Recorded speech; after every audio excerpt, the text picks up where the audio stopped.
오래전부터 수없이 많은 책들이 쓰여져 왔습니다. 그리고 그 중에는 아직까지도 원본이 남아있는 책들도 있는데요. 세계적으로 옛날에는 어떤 방법을 통해 책을 보존해 왔습니까?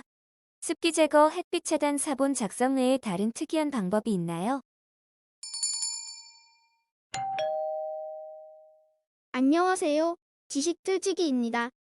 먼저 답변 드리기 전 이미지 저작권상 화면과 음성이 고르지 않은 점 양해 바랍니다. 영상을 끝까지 시청해주시고 좋아요 한 번씩 눌러주세요. 영상을 만드는 사람에게 큰 힘이 됩니다. 답변 드리겠습니다. 책 보존을 위한 여러 가지 노력들. 최근의 한 보도에 따르면 우리나라 국립중앙박물관 장서 중 1875년에서 1960년 사이에 간행된 도서 200만 권 가운데 100만 권 이상이 앞으로 10년 이내에 이용이 어려울 것이라고 한다. 책장이 누렇게 변하고 습기가 없어져 빠스러지는 현상이 상당 정도로 진행 중이라는 것인데, 그 가장 큰 원인으로 꼽히는 것이 종이의 산성화 현상이다. 이 같은 사정은 선진각국에도 마찬가지여서 책이 마이크로 필름화 작업과 함께 중성 및 알칼리성 종이를 도서용지로 사용하는 추세에 있으며, 이미 산성지로 출판된 책에 대해서는 장기 보존을 위한 특별한 조처들을 취하기도 한다. 다음에 책 보존을 위해 기울이는 세계 각국 도서관의 노력을 소개한다. 출전은 출판연구소가 펴낸 출판연구 제2호에 게재된 로버트 워닉의 책의 장기 보존 방안이다.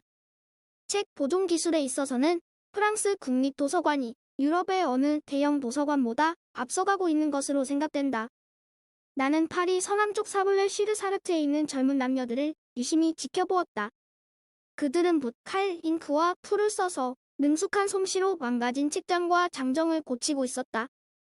옛 기술과 현대 기술을 모두 동원하여 구겨지고 벌레 먹은 종이를 인쇄기에서 갓 나온 것 같이 깔끔한 모양으로 재생하는 것이었다. 프랑스 국립도서관의 기술자들은 한 사람당 900시간의 작업을 해서 빅토르 위고의 레미제라블문을 깔끔히 복원했다. 그리고 또 프랑스 국립도서관에서는 책을 튼튼하게 하는 새로운 방법을 도입하여 많은 일반 서적들의 보존에 큰 도움이 되고 있다. 그것은 아주 얇고 투명한 폴리아미드 필름 2장 사이에 책장이나 종이를 끼워 넣고 압연기로 눌러 붙이는 방법이다. 사블레 쉬르사르트의 작업실에서는 이 과정을 거치기에 앞서 서적의 산을 제거한다. 산을 제거하는 방법은 캐나다에서 처음 개발되었는데, 프랑스 문서보존연구센터가 국립도서관에서 사용하려고 도입한 것이다. 한 번에 50권가량의 책을 오븐에 넣고 구워 습기를 제거한다. 그런 다음에 메톡시메틸마그네슘 탄산염의 용액이 담긴 통에 그 책들을 담근다. 여기서 종이에 이미 들어있던 산이 중화되고 알칼리성 염기가 형성되어 다시 산이 축적되지 않도록 막아준다. 장마리 아르누가 이 작업을 지도하고 있는데, 그는 머지않아 이 방법으로 하루에 최고 1,000권까지 처리할 수 있을 것으로 내다보고 있다. 1980년대 중반에 미국 의회도서관보다 야심적인 계획을 세웠다. 한꺼번에 수천 권의 책을 진공실에 넣고 펌프로 공기와 습기를 대부분 뽑아낸 다음 순수한 질소가스로 그 방을 씻어낸다. 그 다음에 디에틸 아연 가스를 가득 채우면 산성이 중화되고, 이 가스가 책에 남아있는 습기와 반응하여 산화아연의 얇은 층이 생긴다. 이 층이 종이가 다시 산화하여 망가지지 않도록 막아준다. 마지막으로 수증기를 넣어 책의 습도와 유연성을 되살린다. 55시간이 걸리는 이 과정을 거친 건강한 책들은 서가로 되돌아간다. 199년 말쯤에는 1년에 100만 권씩 서적의 산성물질을 제거할 수 있을 것으로 미국 의회도서관은 예상하고 있다. 이것은 이 분야에서 규모가 가장 큰 계획이다. 대형 박물관 도서실에서는 우선 궁여지책으로 책을 제하여 한 장 한 장씩 알칼리용액에 담그는 방법을 써오다가 최근에는 책을 뜯지 않고도 분무로 약품 처리하는 방법을 쓰기도 한다. 그런데 이런 방법으로는 권당 1200파운드라는 막대한 경비와 함께 1년에 고작 1,000권 정도밖에 처리하지 못하는 실정이어서 문제이다.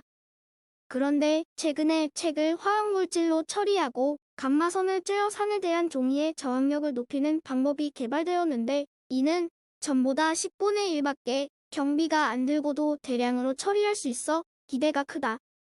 문제는 이런 처리를 하는 공장의 건설에 약 300만 파운드가 필요하다는 것이다. 오스트리아 국립도서관의 보존 책임자인 게르하르트 바니크는 신문을 화학약품에 담근 뒤에 60시간 동안 냉동시키는 방법으로 일주일에 10만 페이지씩 처리하고 있다. 독일 라이프치히 도서관의 보존 전문가들은 책장을 두 쪽으로 가르고 그 사이에 책장을 강화해주는 얇은 종이를 삽입하는 기계를 개발했다. 어느 보존 기술이나 모두 소중하다. 그러나 우리들, 다시 말하면 독자들도 해야 할 일이 있다. 책을 통해 과거의 세계가 우리들에게 말하고 우리들도 책을 통해 미래를 향해 말할 수 있습니다. 따라서 책은 소중하게 다루어야 합니다. 프랑스 국립도서관 보존 책임자인 장마리 아르누의 말이다. 간단히 말해서 우리들은 도서관의 서가에서 책을 가져올 때와 똑같은 상태로 책을 서가에 다시 갖다 놓아야 한다. 이 간단한 규칙을 따르기만 한다면 책을 보호함으로써 우리들의 문화유산의 수명을 연장하는 데 기여할 수 있을 것이다. 김지원의 책 속에 숨어있는 99가지 책 이야기에서 발췌하였습니다. pp 300, 303 출처책 보존을 위한 여러가지 노력들. 작성자 원희. 지금까지 지식틀찍이었습니다. 다음 영상은 더욱 호기심 많은 질문들로 업데이트될 예정입니다. 구독하시면 일상생활에서 가끔 궁금한 질문들이 함께할 것입니다. 지식과 상식 얻어가세요. 감사합니다.